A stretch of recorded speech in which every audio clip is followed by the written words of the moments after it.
White shirts on the pitch, running fast through the night. Every heart beating loud under floodlit sky bright. So to London, stand strong, in the stands they belong. Voices echo like thunder, to the club they sing along. Up in Spurs we arise, eyes on the prize. Victory in sight with all our might. King's fire in his eyes, glory's what he seeks. With every goal he flies, rising to new peaks. From the lake to far and wide, with the pride of the fight. On this journey we'll ride, with our passion burning bright. Up in Spurs we arise, eyes on the prize. Victory in sight with all our might.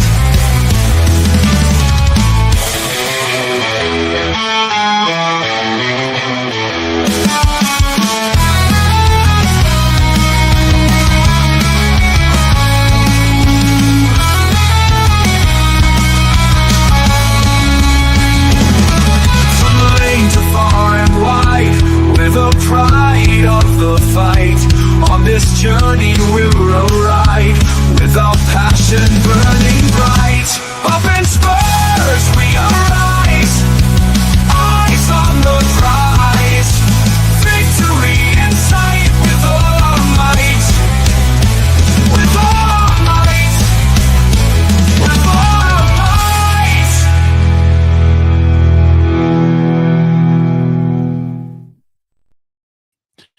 Good evening, good evening, good evening, and welcome to THFC Till I Die, your home of Tottenham past, present, and an exciting future under somebody at the greatest club in the world, Tottenham Hotspur Football Club. And we are doing the final score on the game tonight of Tottenham versus Frankfurt in the first leg of the Europa League, where we have drawn 1-1. But I tell you one thing, let me get my mic right. I need to change my mic. I need to do something with it. Hang on, just give it 2 minutes. Take off the black. I'll do that. What? Fuck it. Let it go. It doesn't really tell the whole story. It really doesn't. Very quickly, I want to welcome in my co-host, who was with me watching doing final score with me, the greatest American that ever lived. It's Steve O. Wow. Big up Steve Otron. Big up, man. Welcome. How are you? How are you? And then we'll get into the chat, and then we'll get into the game and the player ratings as well. So, how are you first, sir? I can't complain, man. It was an interesting match. I'll say that. But you're absolutely right about that. It doesn't tell the entire story. Well, I'm sure we'll get into it. But outside of that, man, I'm doing good. Yeah, good, man. Well, let's get in chat. See you saying big up to Tequila. Big up Tequila. It says, has the clown left yet, Domo? Not yet, unless I'm told by a reliable source. You know who I'm talking about. Gives me the go ahead. This gone. We do have a thumbnail already made, and we had that made about 6 months ago, and it was made for me. I will send you a picture of it so you have it ready yourself. I gotta do see that this tonight, actually. Yeah. Big up to Shamu, says Levy or Ange Tequila. Both ideally, says Shamu, says Tequila. Both ideally would be good. Big up to Lily White Lane. Big up Lily White Lane. I haven't seen you in a long while. Big up Dermot and all in the chat. Much improved performance tonight, but advantage Frankfurt for the second leg. Do you know what? I think so, but maybe Steve is going to turn me around. Maybe Steve will turn me around. Add Enoch to that too. Well, they're both the same. Shamu, Levy, and Enoch, all as one. Boris has said, I swear to God, he complains to me about moaning, and he just comes in and moans straight away. Is a moan straight away. I don't know, Boris. What we're going to do with you? I swear to God, he says, if Ange doesn't start both telling no, but next week I am lost. I, in my opinion, I'm losing it with him. That I would love to see. Big up, Steve, says Lily White Lane. The kid is calling you Mr. Trump. I don't know. The second best. There you go. Oh, Steve, fair enough. Second best, he says. I don't know what that's all about.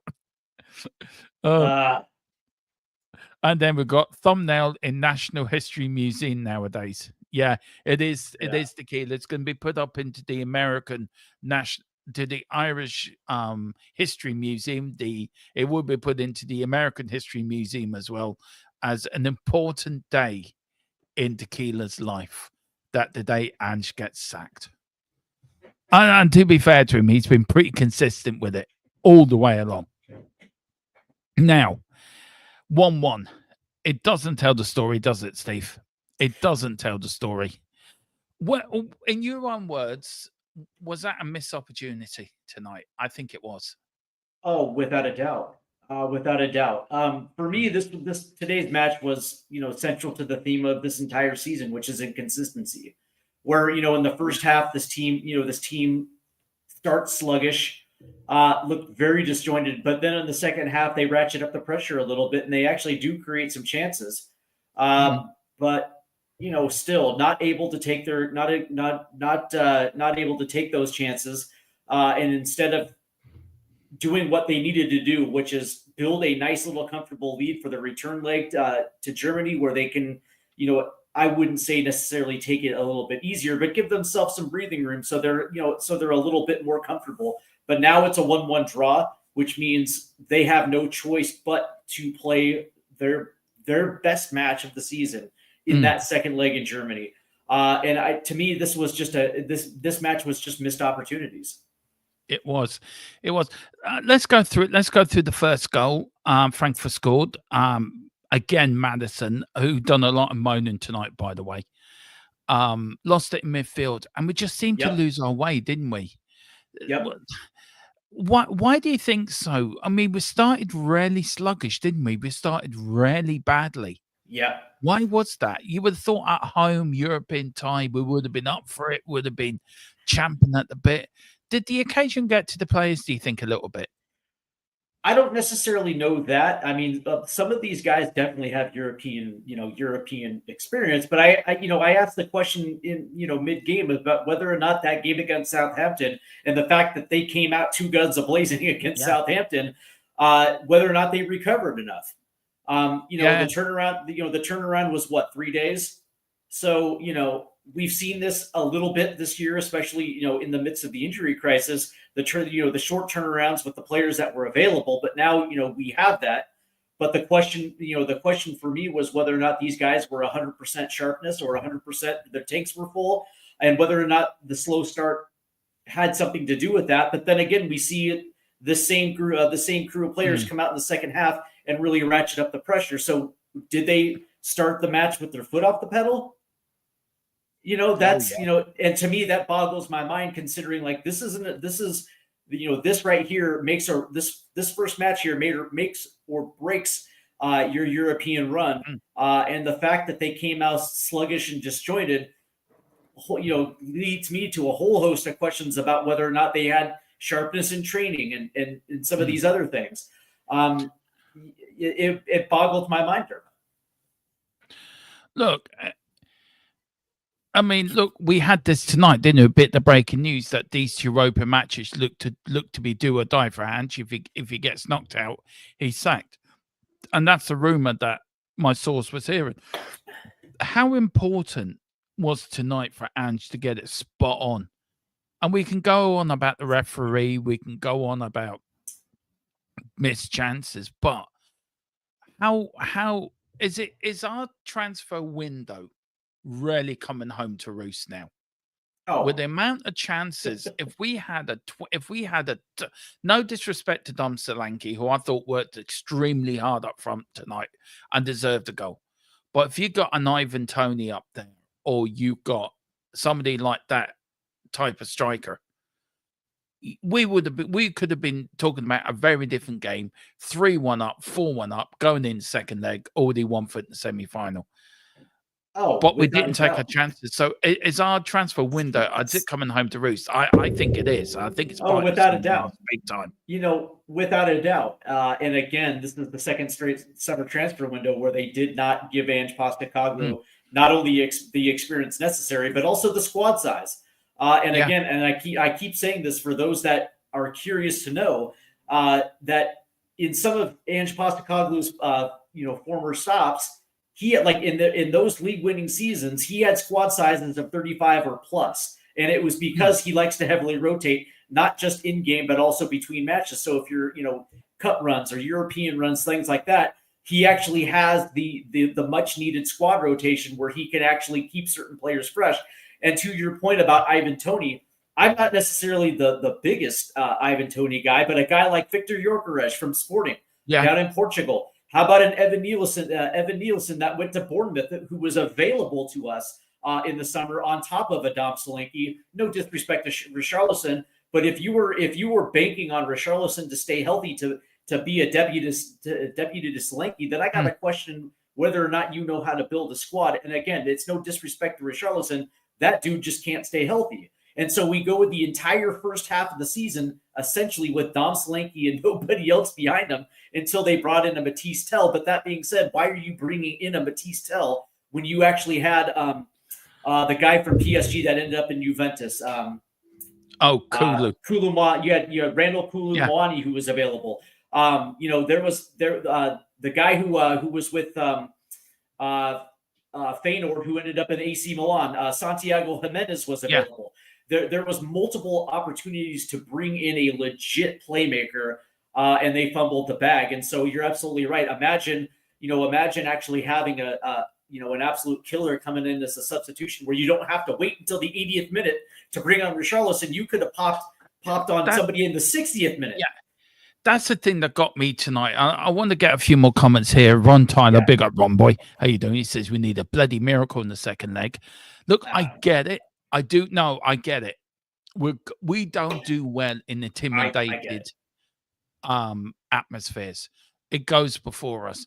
We could go away and do another Ajax, and that'd be brilliant. If we can do another Ajax, fantastic. And I think Lazio won't win their second leg, by the way. They're 2-0 down to Boudou. So I think if we get through next week, then we really want to step in the final. But tonight, it's just, for me, if you had a heart condition, I wouldn't advise anyone with a heart condition to watch that game. I really wouldn't. But big up to Ronnie. Big up to you, Ronnie. Well, we got, go on. A miracle? I'm just saying, it's like, yes, we missed our opportunity tonight, and I acknowledge that.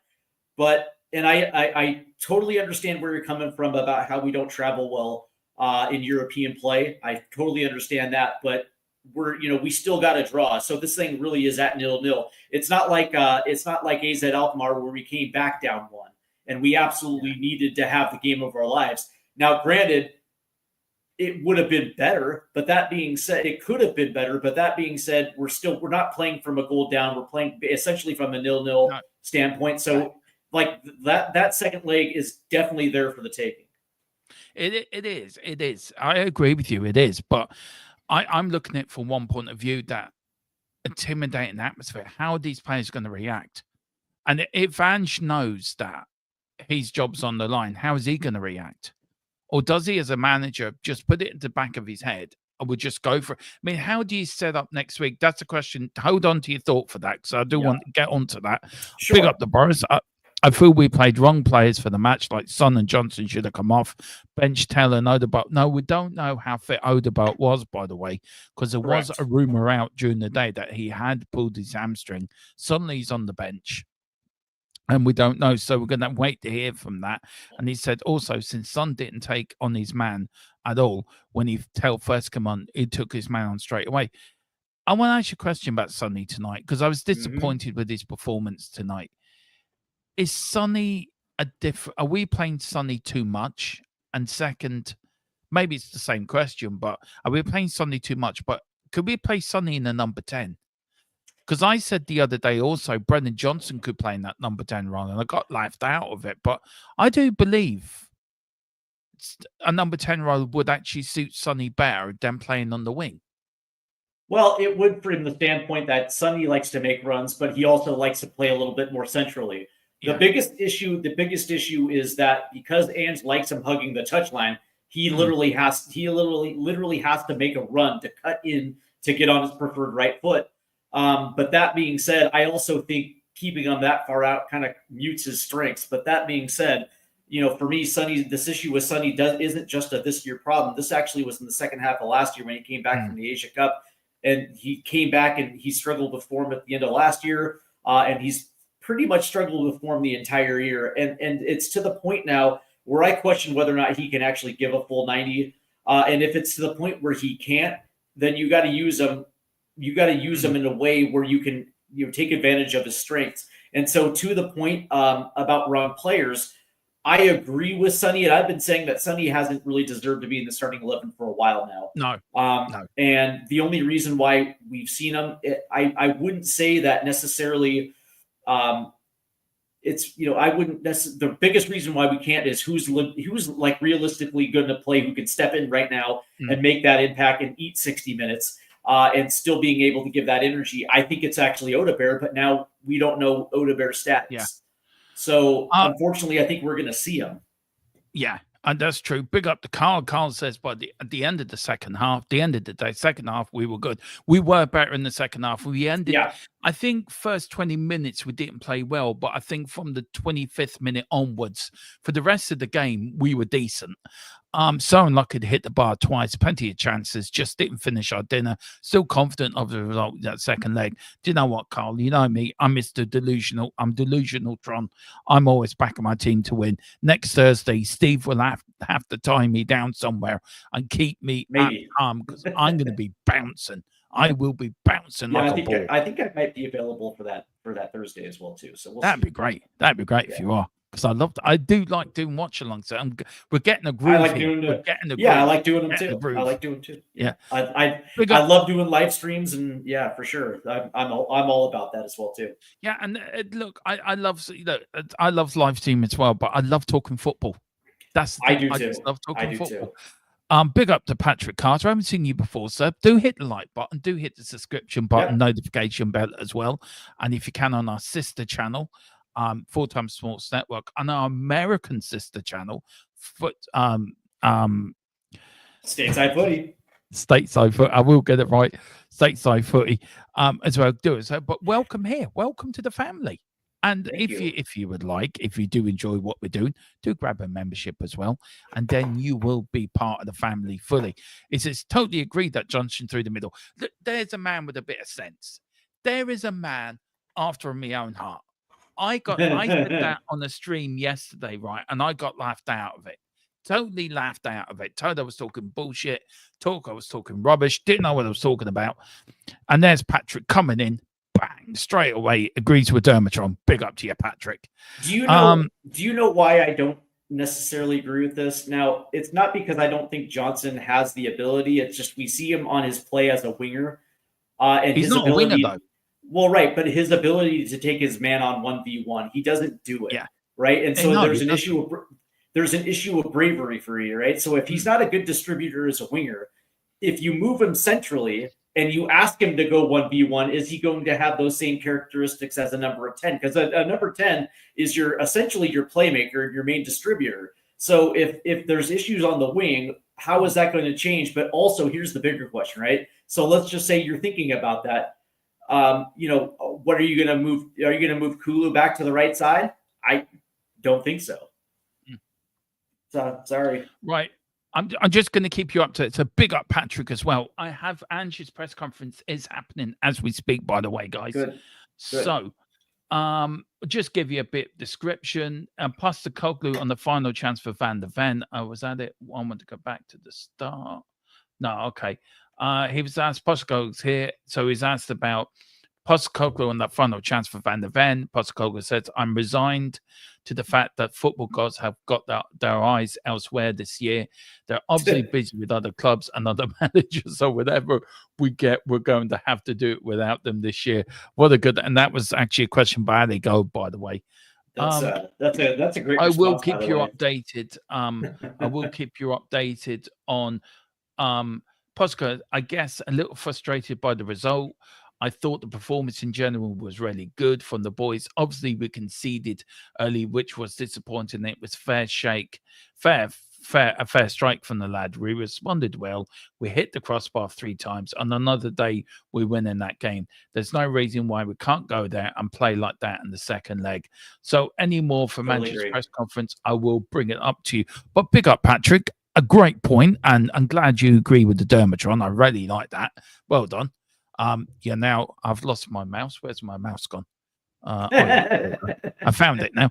Big up, Patrick, and do hit the like and subscription button. More, we want to get to 2,100 before the end of the season. Please make it a dream reality for Dermo, and then we want to get to 3K before the end of next season. We want to get to 5K for our American sister channel, and we want to get to 1K for our other sister channel in the Full-Time Sports Network. So let's get all the channels that are linked to THFC Till I Die up to the marketplace, and that's what we want. Son shouldn't ever been a starter, as you actually said, Steve. And he's been a piece of play bringer on 25 minutes to go. He also goes on and says, and that wasn't even about football, Dermo. No, I'm not going there, Carl. Don't go there. Do not go there. I know where you're going. Ange's done. His own head looks completely resigned to leave, and I think so. And then Boris says, at Carl Simpson for McCoy's for my sins. Yeah, Taylor and Odegaard should start next week as a take on their man and son. If it doesn't start, then. But as we keep saying, Boris, Odegaard, we're not sure has an injury. So do you want to repeat to what we were told earlier today? Now, we were both shocked that Odegaard was on the bench.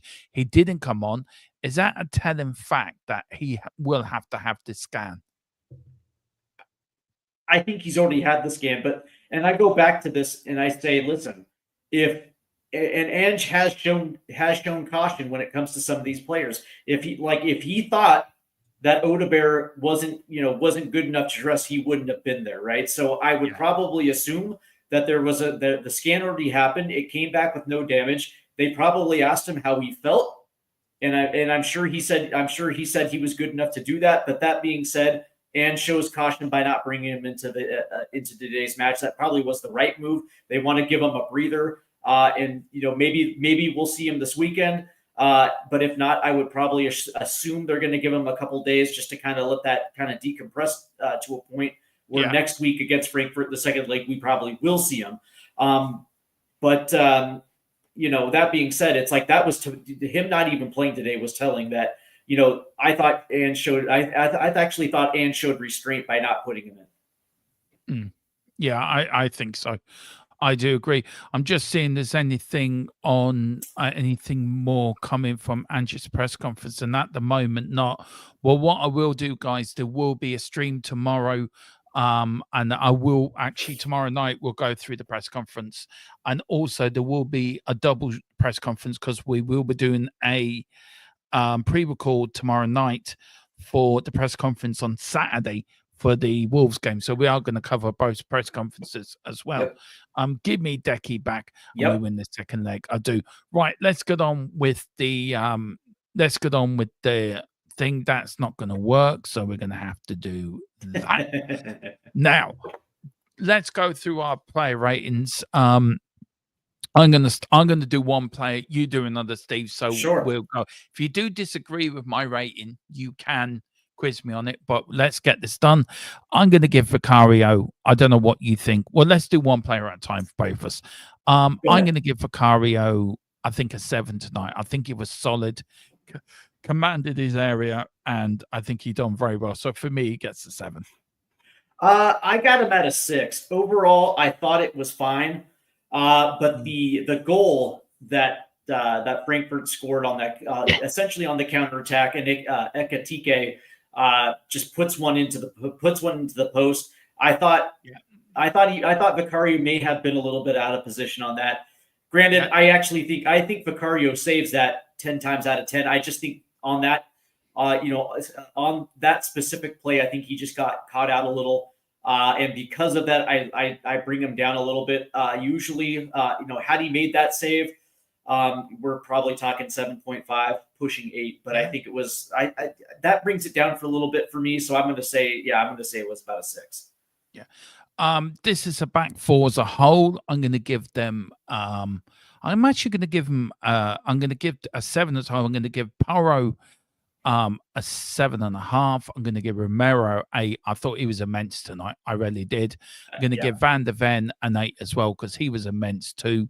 Your doggy gets a 6 for me. Didn't have his best game, to be fair. Did come off as well, so there might be some concern of an injury there. So that is my rating for the back four. Do you agree with that, or what's your ratings for the back four? I gave the back four an overall rating of 7. Individually, I had Porro as an 8. I thought Porro was the man of the match for me. He gets the goal, but I actually thought defensively he was actually pretty good tonight. There were a few opportunities where they were trying to shoot down the left, Frankfurt, and Pedro Porro was able to track back, get himself in good position, make a couple key blocks that kind of broke up their attack. I thought Romero was pretty good as well too. I have him at a 7. I have Van de Ven at a 7 as well too. I thought the center back pairing was actually pretty decent tonight. Now, granted, in the opening minutes with Ekitike making that run, it brings it down a little bit. But I thought overall for the entire match, I thought they were pretty solid. And I actually have a Dogi at about a 6.5. I didn't necessarily think he stood out all that much. And again, it's a vast difference between Jed Spence, who is in form, who is absolutely sharp, and I actually think he's better for Sonny on the left in the attack, but also tracking back defensively. I just think he's playing better right now. And I think a lot of that has to do with match sharpness, with Udoji still getting back to that level pre-injury. But that being said, I think you and I have said it, that this season almost feels like a throwaway, considering he didn't have a training camp, and for the most part has been battling with injuries all season long anyway. So it was pretty average. Yeah. Look, Bergville for me was my man of the match. I thought he was immense. I really did in that midfield. I thought him and Bentancur played well. So he gets an 8.5 for me. I thought he was. Wow. He gets an 8.5 for me. I thought he's immense tonight, Bergville. Bentancur gets an 8 for me. I thought he did very well in midfield as well. Maddison gets me 7. He moaned a lot, but he grew into the game, and he did get subbed, and he looked pissed off when he came off. Does sort of bring sort of hedence to the beef between him and Ange, but maybe he's just pissed off because he didn't want to come off. But that's my rating for the 3. What you going with, Steve? I thought the midfield was the best crew of this game. I thought I definitely agree with you. I think Bergvall again had an absolutely wonderful performance. That being said, if he actually would have made that goal, it probably would have bumped it up for me to a solid 8. But I have him right around a like a 7.5-ish. I thought he was good. But that goal would have been better. I have Bentancur as an 8. I thought he quietly had probably one of his better matches. I thought his passing ability was pretty on point. But I also thought defensively, I thought this was one of his better defensive performances tonight. But also attacking on set pieces, and especially in the second half, he put himself in some very good positions. He did, and I thought one of them might have clanged off the crossbar. Another one just missed it. So he was getting, like you and I were talking mid-match about how bad this team is on set pieces, especially in the air. And then Bentancur actually gets himself into very good positions to get the go-ahead goal. He was just a little unlucky, but I thought he was pretty good. And Maddison, I have at about it's like a 7. I did like his second half performance versus his first half. The first half, he got his pocket picked, which led to the original goal. But in the second half, he redeemed himself, especially in the box. I thought he did well creating his own space to get a shot off. So he redeemed himself a little bit, but you're absolutely right. He was crying all night long to the ref. For me, just very quickly, Bentancur, I thought, brought a lot of balance to the midfield and a lot of calmness to that midfield. Bentancur does bring that. That's why I think I think he could be a future captain, by the way, because he does lead by example. Maybe. I still think Decky is the captain of the future, but I just like him. But that being said, I just think this year we've seen like up and down performances from Bentancur, and it seems like over the last couple of weeks it seems like he's found a little bit of consistency in that. A lot of that goes with having better players around him. Yeah. The one reason that I don't think that he might be a captain is when we were at our worst, and we had lesser players around him. He wasn't the one to step up and grab the match by the scruff of the neck, and that's okay because some guys are natural leaders, and other players just want to be just another player. Mhm. And when he's surrounded by good players, he tends to play a lot better. So Yeah. I just want to give you a bit of an update on Destiny Udogi. He did come off, and we did think he was injured. Andrew said in the press conference he just got cramp. He was unbelievable today. I thought he was incredible. The amount of running he did, his effectiveness, if it was incredible. He was just cramping. He'll be fine. So it's nothing serious on Destiny Udogi. He was only taken off because of cramp. So that is the latest for Manchester's press conference. As we're bringing it in, front three, I thought they were poor. Apart from Dom Solanke, I thought Dom Solanke worked hard. Johnson for me should have won it. He should have won it. I mean, Johnson should have put that ball in the back of the net. So he gets a 6 for me. Sonny gets a 5. I thought Sonny was poor tonight. And it's not the first time we've said that. And Solanke gets a 7 for me, just for working hard. What's your front three? I thought the front three were really poor tonight. I completely agree with you. And I thought, the one thing about Solanke is you get the work rate. He just because he's asked to press and play a certain style.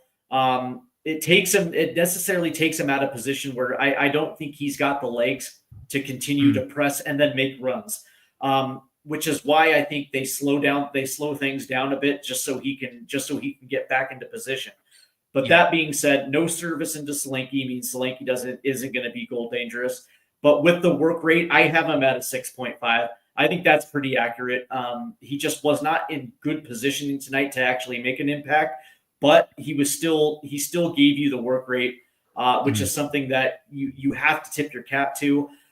Brendan Johnson also gets a 6.5, and this is actually kind of startling coming off a 2-goal performance against Southampton. And it was off that 2-goal performance, which is why he got the start tonight, in my opinion. And you have another opportunity where he cuts in, and there's a ball right there at his foot. The same goal that he scored against Southampton, mind you. The first goal was the exact same replication, and this time he skies it instead of being just a little bit more patient and putting a good shot. He just rushes it, and that easily could have been your winner right there. And Sonny, I actually have as a 6, and I don't know, I don't know what to say. I just think at this point he's getting run out there because he's the best option. And he's your captain. So, but tonight, I thought his performance was against Southampton was better than this performance, and maybe it's just because of the short turnaround. That was the performance. So I have him at a 6. I think and what do you give Ange out of 10? I'll give him a 6, but I just think he could have made his subs a lot earlier than he did, to be fair. Because we were talking about momentum switching from one side to the other. And I felt if you made these subs at the right time when we had momentum, I think we could have gone on and won the game. But I give him I'll give him a 7. What's your rating on Ange? I'm going to give Ange a 6.5 from the simple fact that I thought his starting lineup was a very strong starting 11. Yes, I would have liked to seen Jed Spence, but okay, Destiny Udogi, that's fine. I liked how he stuck with his midfield 3 of Madison, Bergvall, and Betancourt. I think there's some consistency there, and I was not surprised to see the attacking 3. That seems pretty par for the course. He wanted to win this game. That much was very evident. But that being said, at the half, he should have made at least one change at the half. I thought that could have provided something a little bit differently when we actually started picking up the pace in the second half. So, for instance, if he would have changed Destiny Udogi for Jed Spence at the half, maybe something happens a little bit Yeah, yeah. differently as they're pressing up the left-hand side, searching for a goal. I think Jed Spence just gives you that much more sharpness in the attack, but also he doesn't get caught out and doesn't get his pocket pick. Jed Spence is careful with the ball. I think he's the better passer right now. And I actually think on overlapping runs, he's a little bit more dangerous than Destiny Udogie. Yeah. We saw a couple crosses in the box from Udogie, and to me, it just doesn't look sharp at all. No. So when it comes to his substitutions, I think he kind of missed, which brings the rating down for me. And then the lateness in which he finally makes his subs in the 70th, I think it was like the 73rd minute. It's a little too late at that point. Yeah. And you want to give your subs an opportunity to make an impact. And when you're 20 minutes left, there's a good chance you're not going to see any impact. Not enough time. So 6.5. Yeah, that's fair enough. Look, very quick before we finished, he was talking to Lucas Bergville. He said he was great, but the whole team was. I thought Rodri, which is Bentancur, was outstanding. Both fullbacks defensively with the ball were really causing problems. Cutie and Mickey handled their front threats really well, apart from the goal we conceded, which was the only disappointing bit. The front three were working with Matters and were really creative. You can't ask any more from the lads. What the lads did in the second half. You can. To create many chances. We don't get the win, but I can't ask any more from the players.